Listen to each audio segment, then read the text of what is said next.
Hello, my name's AJ Goldsby. I'm a life master from Pensacola, Florida, and I'm coming today to bring you another video in my series of chess videos on the YouTube network. And the game that I'm going to be covering today is the game between Gelfand and Anand. This is from their recently completed World Championship match, game number 7, that was played in Moscow, Russia in May of 2012. Of course, everyone by now, you should know that Anand won this match. Gelfand was his challenger. They both won one game, and it was a 12-game match. And then in the tiebreaks, Anand managed to win just one game, and that game was the game that turned out to be the decisive game, and Anand retained his title. But nonetheless, I thought I'd take a look at this game. This was first blood of the match, the first one to win a decisive game. And more importantly, I thought a lot of the other commentators sort of glossed over the end of this game. Toward the end, they didn't really do a good job, in my opinion, of finding exactly where the losing move was. And so I've already done a web page on this chess game, and I'll post that in the link just below the YouTube video where it says show more. If you'll click on that, I will post the link for my web page, and also post the link for the web page for the Chess Games website where you can replay this game, so you can also replay this game as well. But anyway, I also too wanted to bring to your attention that there are many good analyses of this game. Pine and Milos and about a dozen others have already done some online annotations for those. The best ones can be found either on YouTube or the more importantly, the chess-based website. And also Danny King and Andrew Martin did a very excellent series of, not a series, but did one video each on this game. And I highly recommend watching their videos as well. Much of their analysis, the things that they covered in their videos, I will not cover, simply because that would be redundant and I don't wish to cover the same territory twice. But anyway, let's go ahead and take a look at this chess game. And it was a very interesting game. Of course, Gelfand won, but my thoughts was I wasn't really sure. It wasn't really clear to me exactly where Anand went wrong. So let's go ahead and look at this game. Starts off d4, d5, to c4, c6. Of course, this is a Slav. Now, we're seeing a lot of Slavs, of course, today in the World Championship today. I would prefer, to see less Slavs and maybe something else. King's Indians, although we did see a bit of that in this match as well. We saw a couple of Grunfelds, and game 8 saw a sort of hybrid kind of Samish type of opening, which, of course, Anand won in only 17 moves. But this was the Slav, and, of course, most of the time they transpose to the semi-Slav. The pure Slav, the form with an eventual bishop f5 by black. You don't see that too much today in high-level GM chess. Continuing onward the game continued 3 knight c3, knight f6, e3, e6, knight f3, a6. Of course, this is the the modern Slav, and this was seen in the previous game, game number 6. And of course, you have to remember this is game number 7, and in the middle of the match they swapped colors right in the middle of the match. I'm not really sure about the logic of that. Maybe it's to offset whoever got white in the very first game, but to me that just seems a little silly. But anyway, it was a 12-game match, and they swapped colors in the middle of the match. So this was the exact same opening that was seen in game 6, and now it's being repeated in game 7. Basically, I would call a6 an interesting move. If a beginner made that move, a lot of grandmasters would say, and teachers would say stuff like, well, it's a silly move, and it's just weakening the dart squares. Especially take a look at that b6 square. That b6 square is eventually weak. White might try to exploit it with ideas of like c4, c5, knight a4, queen b3, and aim a whole bunch of pieces on that square. It's not even possible White could play a4, a5, and then do those same ideas and try to just take over that a5 square, play bishop d2, knight a4, queen b3, and again all ganging up on that b6 square. But apparently those simple strategies, they must have figured out a defense for those, obviously, or they wouldn't be playing that at the World Championship level. I would call a6 a high-class waiting move. I've written a number of articles on 4a6 and 5a6 for various state chess magazines and articles, and my webpage contains links to several of those. That a copy of those can be found on the internet.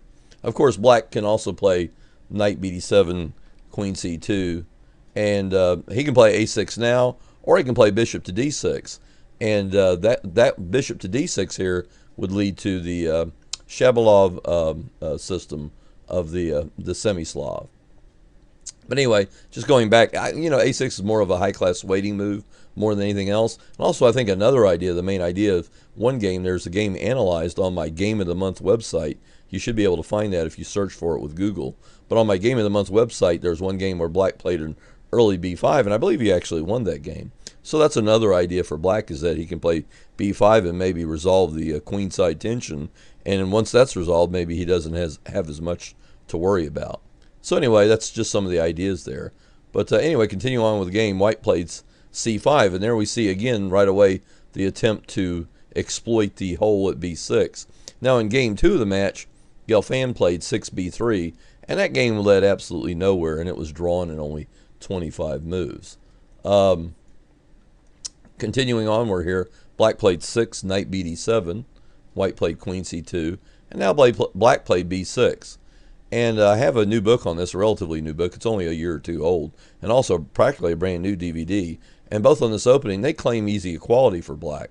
However, Anand deeply prepared for this match line, and he skips the main line.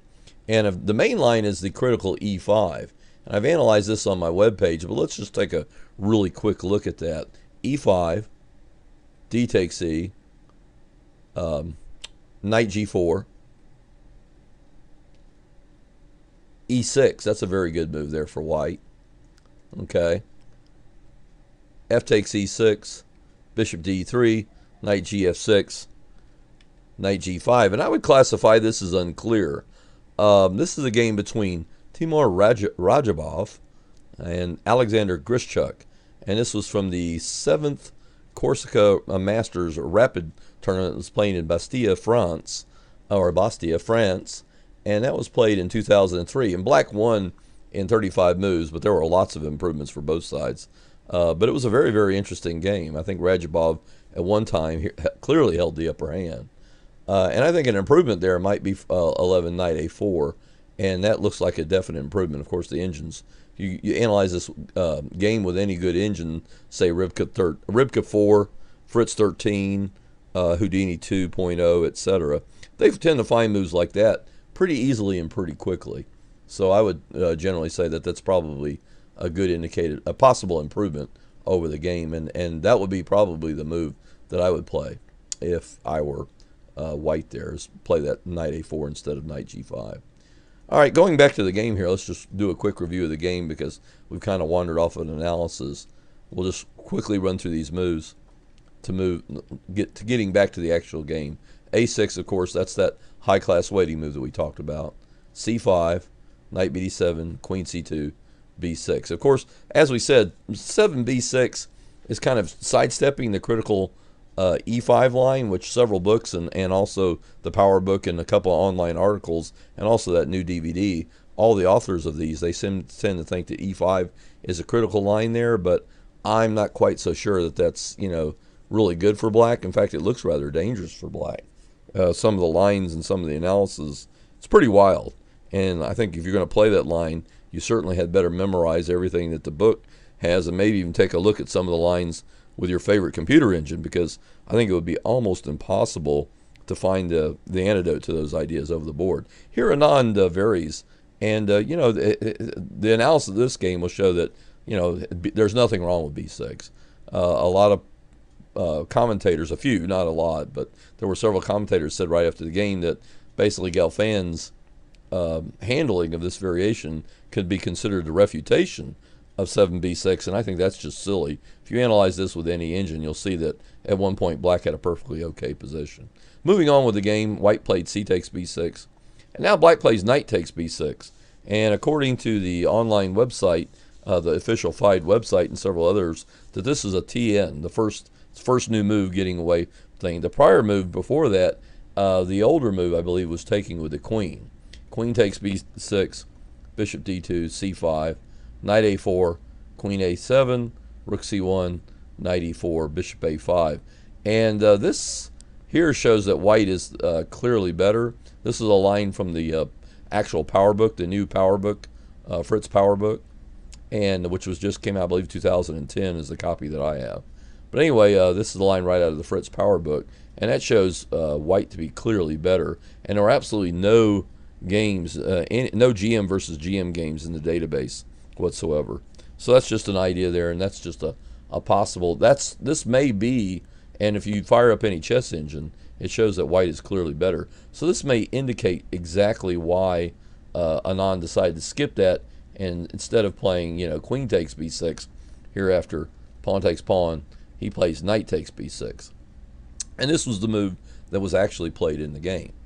And white plays bishop to d2. And now note, white's just going to try to pile up on c6 as quickly as possible. This is why you notice black immediately, as quickly as he can, he plays c5. He's going to immediately liquidate and try to get c5 in. Black immediately plays c5, and white plays rook c1, c takes d, e takes d, bishop d6, bishop g5, bishop to d3. Sorry, bishop to d3. Black plays 13 h6, and black plays bishop h4. And here there's no doubt that black's fine. White has it's not really what you'd call a backward pawn, but it is an isolated pawn. Has no brothers on either side of it. So white has an isolated pawn there in the center. And, any computer engine will show you this is roughly an equal position. It's Anand, if he goes wrong, it's later. But thus far, the position's fine. Both Houdini and Rivka and Fritz all confirm that black is okay in this position. So certainly the way that Anand handled the opening wasn't really the fault for his loss here. Black plays bishop b7, and apparently that was the first really inaccuracy there. Black gets dead-eye equality. In fact, he might even be just a tiny bit better if he plays this move here that the computers found, which is 14 bishop f4 exclam. And this was pointed out by several of the commentators. I believe Danny King was the first one that I saw in his video that pointed this out, but several others also pointed this out. Bishop f4, rook d1, knight bd7, castles, bishop b7, rfe1, queen c7, bishop g3, bishop takes, h takes, rfc8. And black has no problems here whatsoever. Any problems black has with his bad dart squared bishop are more than compensated for by the fact that white has an isolated pawn in the center, and black can pretty much pile up on the c file and then exchange things off. So he's by no means inferior here. He's going to do just fine. He also has the idea in this position of knight b6, knight c4, gaining an outpost on the c4 square. So, again, black is 100% okay here. In fact, according to Houdini, he might even be just a tiny bit better. But anyway, let's go back to the actual game here. Anand played bishop b7. As I said, rather than bishop b7, the bishop f4 idea would have probably been a little bit more accurate, and both Fritz and Houdini prefer that move. But bishop b7 now is what Anand actually played in the actual game. And that's okay, but, obviously bishop f4 would have been a little more accurate. White castled here. And now Anand played queen b8. And I don't know if I would have played that move. It certainly is an interesting move. A couple of commentators online condemned the move. Several of the ones I saw on the official site and also on ICC, one commentator on the FIDE website, he praised this move as a move that steals the initiative.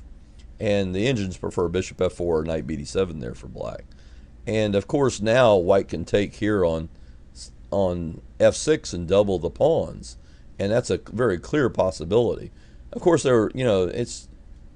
if you're sitting here and analyzing with an engine, then it's fun to play moves like bishop takes f6 and just follow the engine moves, and you're never going to make a mistake or worry about making a blunder. But if you're playing tournament chess, that's a totally different animal, and you have to play what you believe to be the best move.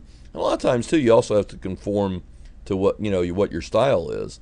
And I think Gelfand has a very positional kind of style, and Gelfand plays a very positional move here. He played bishop g3, and I think that's totally in keeping with the way that Gelfand plays chess. And of course, there was a huge outcry on the internet, and many players were virtually demanding, just screaming their heads off, that white should or had to play that capture on f6. I'm only going to make two observations about that. Like I already said, if you have an engine by your side, you can make any move you like, and you're never going to have a problem. But if you're not playing with an engine, then if you had captured on f6, and let's say that you'd somehow lost the game, then you might have been hearing about how taking on f6 and opening up the g file might have been unwise there. And anyway, that's all that really needs to be said there. Several commentators commented that if Black had captured, I mean, rather if White had captured on f6 here, that basically there's no clear way for White to proceed, and he's also going to sooner or later has got to miss his dark squared bishop. So I like bishop g3, and obviously Gelfand won the game against a player as great as Anand, so he must have been doing something right. To me, this is a positional. It's based on the fact that White just simply has the better bishop, and he also has this outpost square on e5, so if he can knock off this dark squared bishop, that's got to be good for him. Black plays rook c8. Maybe bishop takes g3 was slight improvement over the game. You can see my webpage for all the analysis. Queen e2, bishop takes g3, h takes g3. Queen d6, that's just a logical redeployment of the queen. White plays rook c2. Black plays knight bd7. Again, he wants to cover that e5 square. And White plays rfc1 here. And according to all the computers that I could find, Fritz 13, Ribka 4, Houdini 2.0, Deep Shredder, they all verify that probably here White is just clearly, solidly better. However, White's advantage is by no means decisive yet, so there's still a lot of play left in the position. And now we actually, this is move 20. White just played rfc1, and now we have a very critical position. And really, basically from here, Anand's just, his game's going to fall apart. And I think this is really where he starts really going sadly wrong here. In fact, his very next move has got to be labeled a dubious move. He plays RAB8 here.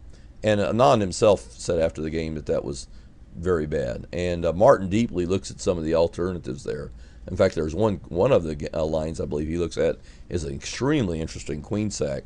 And it's really, it's all computer generated and checked by the computer, so it's very interesting. So you almost have to, see that one to believe it. And I highly recommend that video to you if you're interested in this game. I'm not going to cover that because that's really, covered by Andrew Martin in his video here. But RAB8 was, just a very weak move here. Probably the best move for Black was either Rook C7, which Fritz 13, or Deep Shredder, which recommended A5. Both of those moves would have been much better than what was actually played in the game. Have no clue, why he didn't do those things. Knight B5 is not that big a threat. Queen C7, Queen E7, and Black's fine. But anyway, both of those moves, I think Rook C7, just the idea of countering the pressure on the C file, seems to be the most logical, and double your rooks here. The queen and the bishop have guarded the A6 pawn twice, so I don't really see that being a problem. Again, I guess it's just a matter of taste.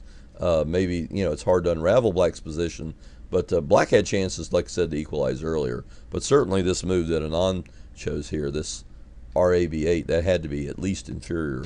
And the engines pretty much definitively conclude that RAB8 was an inferior move there. Moving on with the game here after RAB8, here Gelfand plays Knight A4. Many of the engines seem to like Ribka and Houdini and all those really good engines, Fritz 13. Most of them seem to prefer Queen E3 there. But after RAB8, Gelfand plays Knight A4, 21 Knight A4. Now Gelfand knows that he's better, and he also knows that his queen side, he's playing on the queen side here. So obviously, that's what he's going to play for. And now once more, I think Anand played a grossly inferior move. The correct move here is Rook takes C2 first. Rook takes C2 and then Knight E4. And maybe White plays Queen E3. And again, White's solidly better, but there is no clear win here. So 21 Knight E4 might also be an error, an inaccurate move. And it's not real clear, but I'm believing from the computer analysis that was also an accurate move. White plays Rook takes Rook. And Black has to play Bishop takes Rook here. It's forced, and it's curious here. A lot of analysts point that out. If Black plays Rook takes Rook, of course, Rook takes C8, Bishop takes C8, Bishop takes E4, and of course now Black's just dropped a pawn. So that shows why maybe Knight E4 was such a bad idea for Black. But anyway, Rook takes C8. So here, Bishop takes C8 was forced. As I said, he's got to play Bishop takes C8 because if he takes there, then he gets into the trouble, the pawn. And now White goes Queen C2. Trying to win the E pawn, I had one student that Very wrote me an analysis. I don't know how he generated the analysis. He claimed to have checked that with a engine on his cell phone. I'm not sure how the strength of the engine or whatever. But anyway, we'll just quickly take a look at that. Taking the pawn on e4 is just useless. Bishop takes e4, d takes e4, bishop b7 there. Bishop there hits the knight on a5, and now when this knight on a5, knight on a4 rather, moves, the bishop hits the knight on a4 rather. Once that bishop, white either protects that rook or moves his bishop or whatever, then bishop takes knight and rook takes pawn. So it's taking the pawn on e4 is winning a pawn is not going to last. Black can immediately regain the pawn and maybe even get a slightly better game. But after rook takes c8, Anand was forced to play bishop takes c8 there. And that set a nice little trap. Gelfand, though, sidesteps the trap nicely. Another thing I wanted to point out, too, was that maybe not necessarily pointed out by several of the commentators was how cleanly Gelfand played this position. He just played very simple moves, very effective moves, and avoided a lot of the tactics. And some of those tactics were pretty interesting, and also I'm sure they were more than tempting, but Gelfand managed to stay clear of that. Of course, setting traps in a slightly inferior position is something that Anand is famous for. He's done it his entire career. Now white plays queen c2, just doubling up on the c file. Now we have an invasion of the queen on c2, and that's about the simplest. I'm not sure that's the best. Once more, the engines prefer 23 queen e3 here, but Gelfand chose 23 queen c2. That seems to be the most straightforward.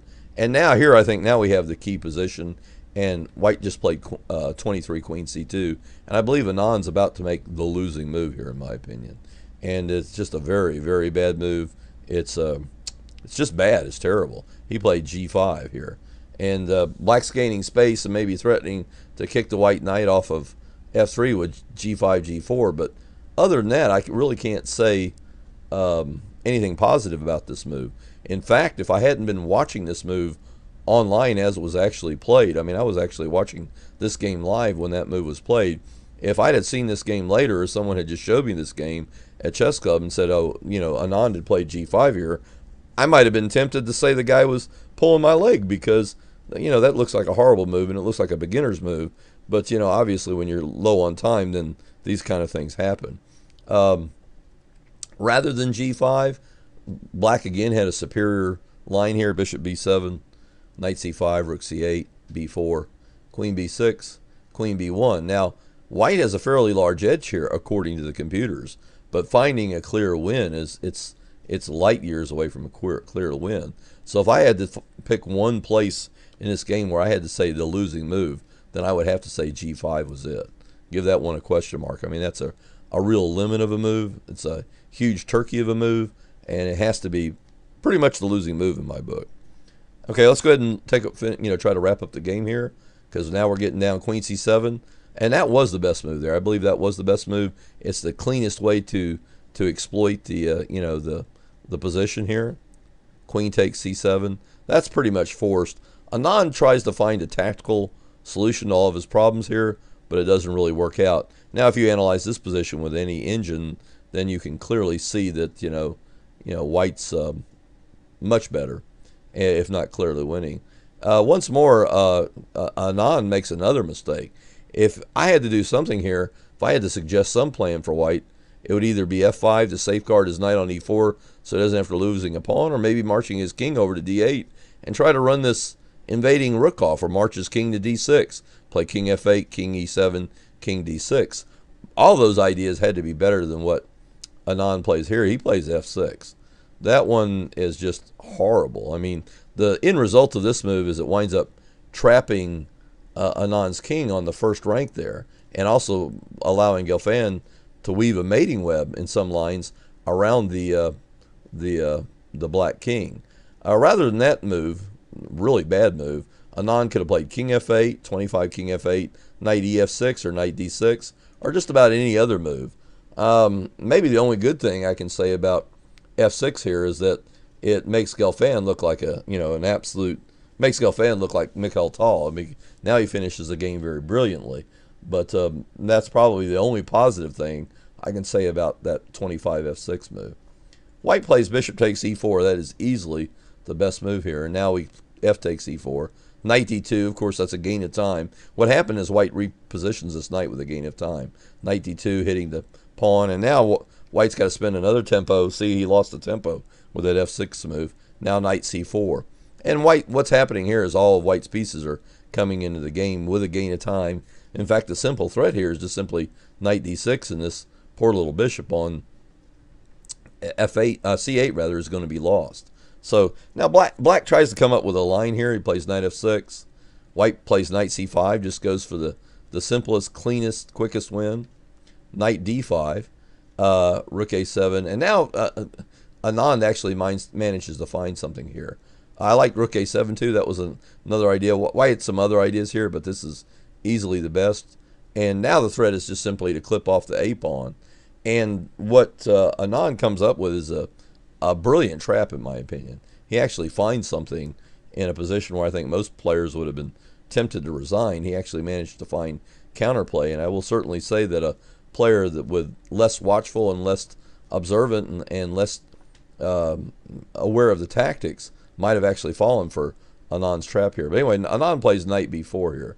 That's the idea. The idea is he's going to sacrifice his c8 bishop, and the idea is basically to set a trap. White plays knight e5, knight c2. Of course, this is the aforementioned trap. Knight c6 hitting the rook.